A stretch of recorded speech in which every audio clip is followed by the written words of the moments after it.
truth is, startups are hard. It's not just a spin of the wheel. It's not just a bet. It's also the fact that you have to do that work. You have to do that work for 5 years, 10 years, 15 years, 20 years. And also, there is an indirect competition with 37 other players. So you're not fighting them. You're not punching them. From the eyes of the market, all of you at this point are the same. Welcome to Brave. Learn from Southeast Asia's best tech leaders. Build the future, learn from our past, and stay human in between. No BS on success. I'm Jeremy Au, venture capitalist, serial founder, Harvard MBA, science fiction nerd, and dad of 2 daughters. Every week, we debate startup news, interview changemakers, answer listener questions, and share personal insights. Join our movement of over 40,000 members and get transcripts, resources, and community at www.bravesea.com. Stay well and stay brave. I want to talk to you very much about what startups are, because technology is a function of someone bringing the future to today. And for the definition of our conversation is that a startup is a newly established business. So it is a business that has come into existence. Now, the question that we have today is that we often hear about this company called unicorns. And unicorns seem like this amazing thing that's happening. Now, for the purpose of our definition, a unicorn is a startup that's worth over $1 billion. So you hear unicorn this, unicorn that. Just remember, the enterprise value of that is worth over $1 billion.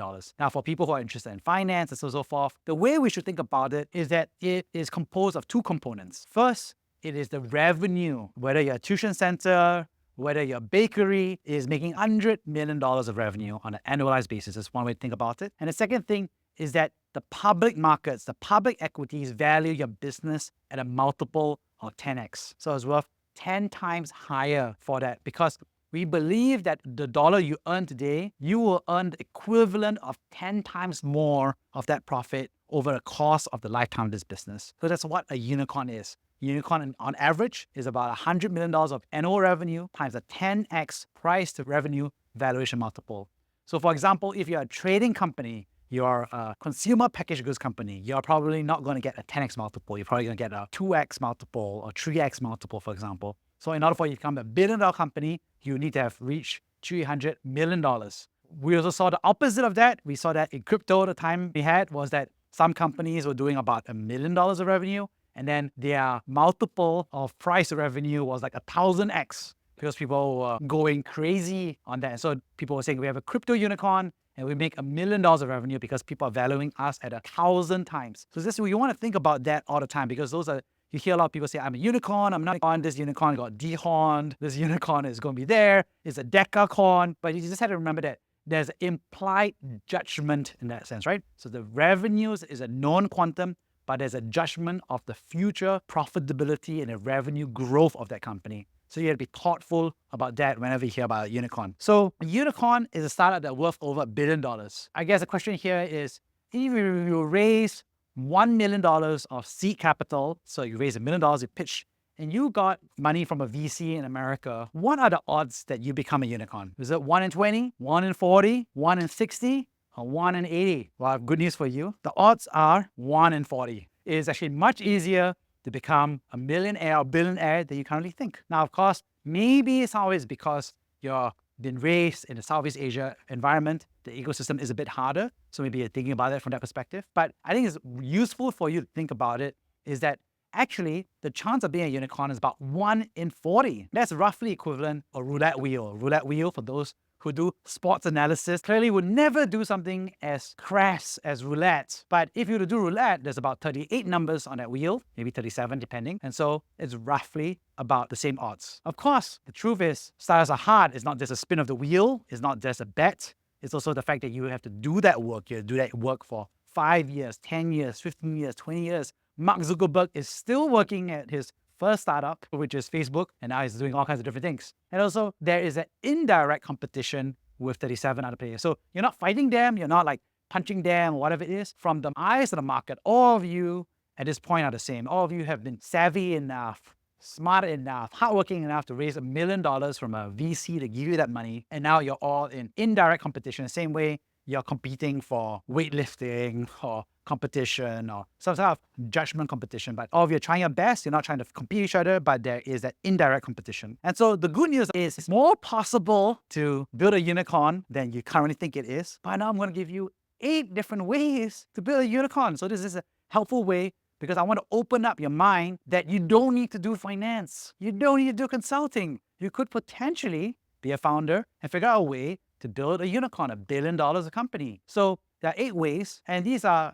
just one way to think about it. So you have your whales, you have your brontos, you have elephants, your deers, your rabbits, your mice, your flies, and your microbes. So but this is a nice way for you to roughly think about what it takes to reach roughly about $100 million of revenue per year. So the whales are that you have 10 companies, you service 10 companies, and you charge about $10 million a year. And so a company like Palantir that serves the government probably only has about 4 customers actually today, but they're charging each one like $100 million each effectively today. So the US government, the Palantir, and I've seen those videos, they're like, we want to map out somebody in the Middle East of their family connections and their friends and converge all their WhatsApp communications. That's what Palantir does. So there's a whale. Then you have Workday, right? Which is a Bronto. So it's charging about 100 companies. You're charging about $1 million. So this is your kind of like your mega Salesforce, right? That has been doing a lot of it. But Salesforce probably charges about $100,000 to a couple $100,000 per year. And they have about 1,000 enterprises that are using Salesforce. And the joke about installing Salesforce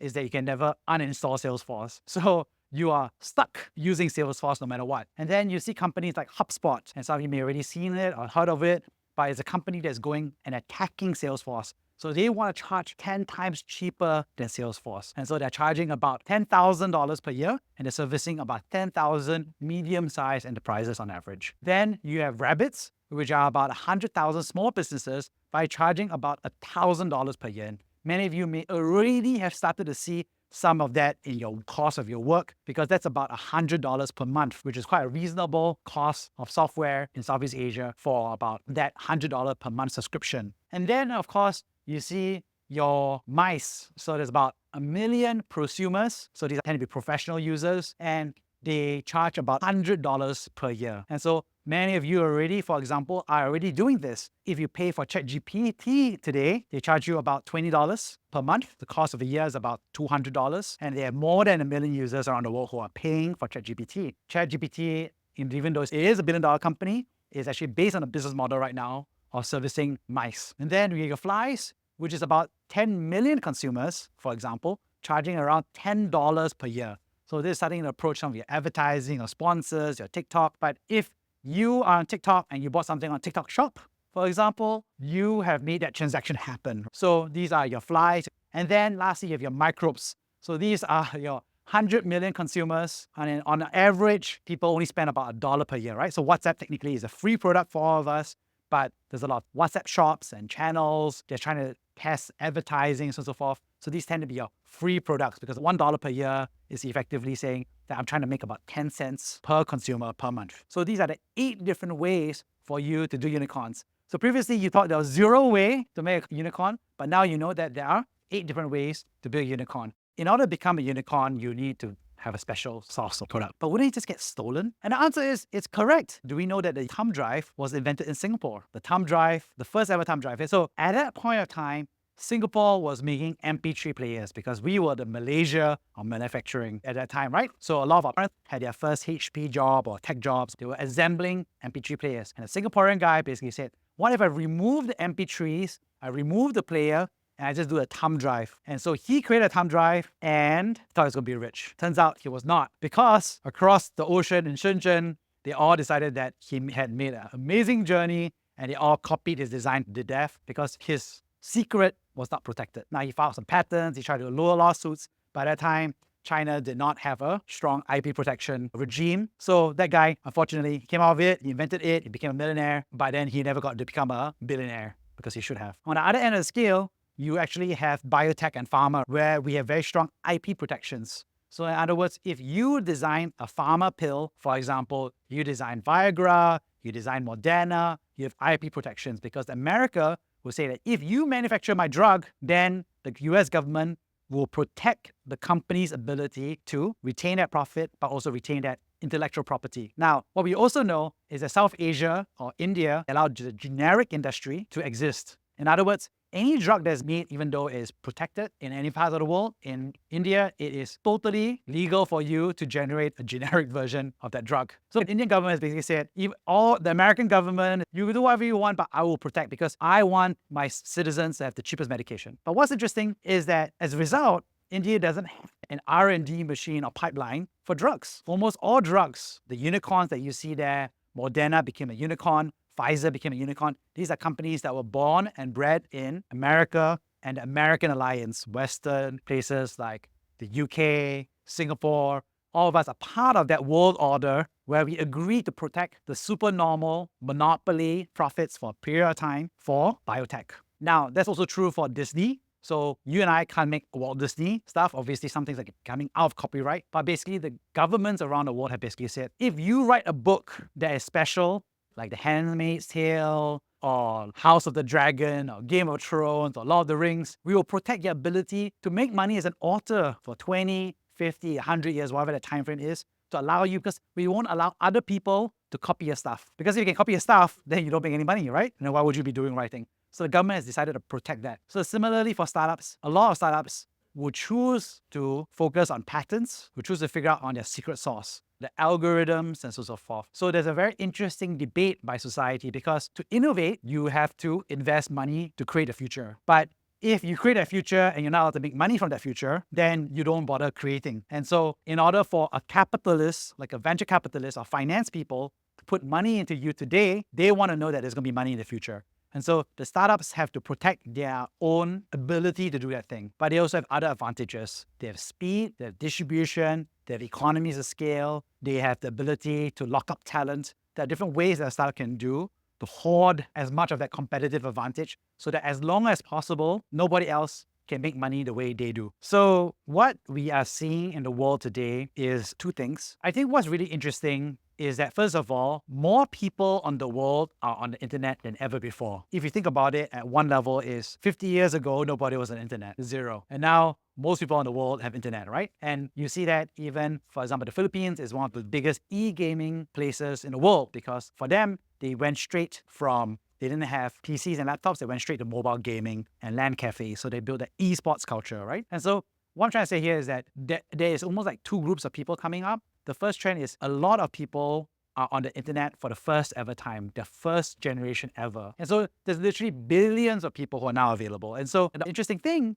is that anybody in the world, if you're in Africa, you're in the Philippines, whatever it is, if you want to use ChatGPT, you can use it. You pay $20, that's a bit high from their perspective versus their GDP per capita, but they can just pay for it and they get the world's super intelligence in their pocket. And so I think there's one trend, which is that companies are realizing that they want more scale. They rather have more people use a product cheaply than to have a higher, expensive product. So as a result, historically, in the earlier ways of the internet, they tend to be more in the center of this charging 100, charging about 1,000. But then now people are moving towards the bottom of that, trying to get to the micro level because they say TikTok is like, I'd rather have everybody use my TikTok and then figure out how to sell one vitamin for every 10 consumers because of that mass scale that wouldn't really have been possible when only America, upper class, had the internet 30 years ago. So that's one big trend is the scale and the volume, but also the synergies of having more training data is making it more valuable to have as much consumer data as possible. So the only people who can make AI models right now is ChatGPT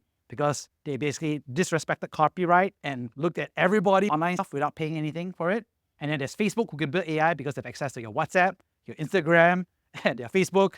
And so they have all that data internally. Google can build one really great because they have all of YouTube and all the search results. So they want as much data. So they're hungry to make 1 cent per user because they just want to give it everything for free. So there's a big push from the consumer perspective. We see more and more free stuff at the bottom of the scale, but then they're making money on that. But the other end, I would say, of the trend is that we see more people starting to buy at the whale level. And what that means is that historically, the fastest adopters for a lot of this technology tended to be small businesses or prosumers. So these are the nerds, the geeks, the business people trying to get productivity. You have 10 people, 100 people, it's easier to do. But now we see a lot of governments trying to digitize, right? You see Singapore and GovTech, you see the US military, you see a lot of stuff that's out there. And so the government is willing now to work with startups to a much greater extent. And so if you look at SpaceX, they are $1 billion company, and almost all of their revenue comes from the US government. And so today we have a Boeing that used to build these spaceships and rockets to fly astronauts, and then their new rocket, unfortunately, has failures, and now they're stuck. The astronauts are stuck. They were supposed to be there for a few weeks,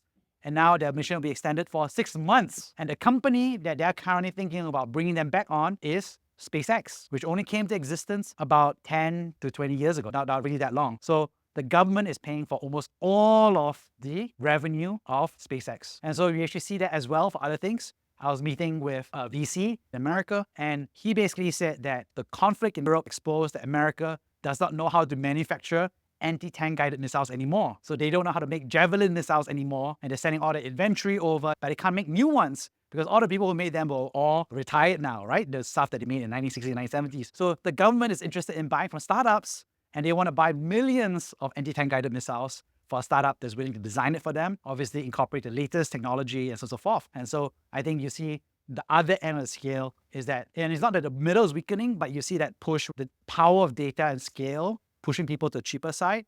But you also see government and national efforts moving to the top on the left on this side as well. In every country in the world, there are advantages and disadvantages. So if you're in America, which I just came back from, it's a red ocean, it's a bloodbath. But if you want to be somebody who's doing the best AI and so forth, the best researchers, you're doing this out of America. But they feel like they don't have opportunities to build basic businesses. If you go all the way to Indonesia, for example, or you go to Vietnam, in Vietnam, there's a great story. They brought Singaporean ice cream sandwiches to Vietnam, and now they're making a lot of money because turns out that the new emerging Vietnamese middle class really wants to eat ice cream sandwiches. And so an American in America will be like, oh my gosh, what an easy way to make money. Why can't I be in Singapore? And also, when you look at this class, a lot of people want to do finance because Singapore is a finance hub for the region. Whereas if you were based in Malaysia or in Thailand, it's difficult to get a finance job because they are not finance hubs for the region. So to some extent, you have grown up with some path dependency because you believe that job is good because your parents, the career counselors is feeding you Singapore is good at finance, supply chain,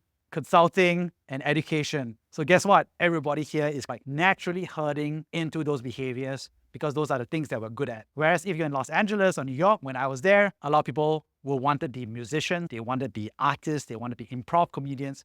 Because if you want to be successful, you can make it in Hollywood or New York. I would hang out with people who work on Saturday Night Live, and then they'll do comedy routines at night. And that job career was very viable for them. And so you could build a comedy startup on top of that as well. So what is important for us to understand about the course of technology is that this is an abnormal part of human society. So for the past 100,000 years of human civilization, if you think about it, of humans eating, living, breathing, sleeping, but they've done it most of the time for effectively or the economic equivalent of about $100 per year. So this is an economist's point of view to be like, for most people, they were just hunting, cooking, farming, child rearing, whatever it was for hundreds of thousands of years. And it's only, if we look at this y-axis, the international dollars, it is the normalized scale from 10 to 100 to 1,000 to 10,000. But if you look on the x-axis, for the past 100,000 years to the past 10,000, 1,000, 100, 10 years, 1 year, most of that growth has really happened about 1,000 years ago. So only has the past 1,000 years have we had a different life than our parents, our previous parents. In other words, a family 50,000 years ago, or even 3,000 years ago, they would have probably said that life was the same for their parents' generation or their grandfather's generation. And they would believe that their children will have the same life as them, that their grandchildren will have the same life as them, that their great-great-great-grandchildren would always have the same life as themselves or their great-grandparents. Most of human life was static. Only in the past 1,000 years have we seen the tremendous change of economic value output or a change in lifestyle, so that today all of us now take progress to be a given. It is inevitable that our computers will get better year on year. It is inevitable that self-driving cars will come one day. It is inevitable that finance will get better. It is inevitable that we'll get a better life and that our children will have a better life than we do. And so this is a very abnormal, confusing state for humans because we are all monkeys strapped to the fuel of old dinosaurs ground into oil using supercomputers that mimic our brains. Kind of crazy. That's the kind of process that we are. And so what's important for us to understand is that a lot of this change has also happened, if you look at it again, over the past 60 years. And so if you look at the economic activity of the global average of income, you've seen that over the past 60 years, on a per capita basis, it has grown from effectively a few $100s to now over $11,000 on an average annual basis, which is, again, a crazy thing to think about. And it keeps growing, it keeps improving. And so when we look at it again a little bit more deeply, we say, what exactly is happening in Southeast Asia? And so if you look at this chart from 1960 to 2020 plus, we see, for example, on a per capita basis, what is the economic value that we produce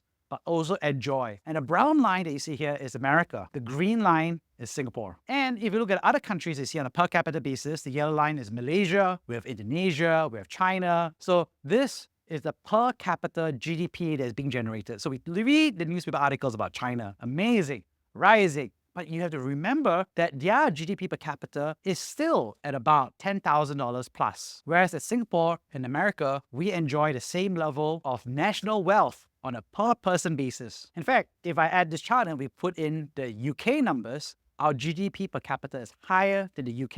And as my French professor would like to say, isn't that interesting that the former colonial master used to have a higher GDP per capita of the colony, but now the colony has a richer material lifestyle than the United Kingdom, the country of Cambridge, prime ministers, and British comedy English, right? So it's kind of an interesting thing to think about is that all of us in this room are very lucky because we are born in a time and a generation where the future will be better than our time today, that our lives are better than our parents' time. And that even in this historical context of tens of thousands of years, or hundreds of thousands of years, because by fate of luck, you could have been born, your soul could have been born at any point at that time. But at this time, you are also born to be in Singapore, that you have the equivalent wealth of an American, what people consider to be the #1 country on earth. And we do this from Southeast Asia, where our peers are an order of magnitude away from where we are. So again, our GDP per capita is about $60,000. And if you look at Malaysia or Thailand, they're pretty much around 10 to 15,000, right? So effectively a 5x difference in production from Thailand and Malaysia. And if you look at Indonesia and Vietnam, their GDP per capita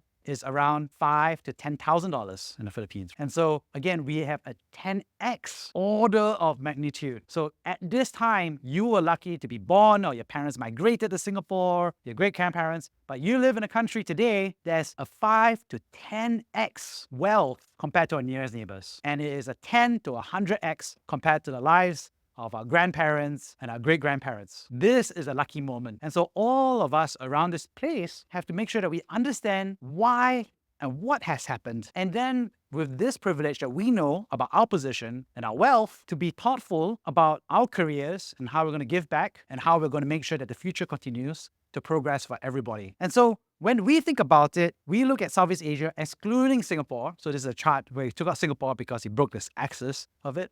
And we can see that China and Malaysia have grown. They're actually roughly around the same GDP per capita. It's just that China has been consistently growing over the past 20 years. And we see that the Philippines, Thailand, Vietnam all have a lower GDP per capita. So again, we just want to be thoughtful that countries make decisions about policy, about infrastructure, about education, and all of them are key to how countries are. And I can tell you right now that I am very lucky to be in Singapore, because if I was in a different country, no matter how smart, no matter how hardworking I am, no matter how cunning I am to fool myself, you can't fight the gravity of the economy of the whole country. And so I think all of us should really thank our lucky stars to be here. Thank you for listening to Brave. If you enjoyed this episode, please share the podcast with your friends and colleagues. We would also appreciate you leaving a rating or review. Head over to www.bravesea.com for member content, resources, and community. Stay well and stay brave.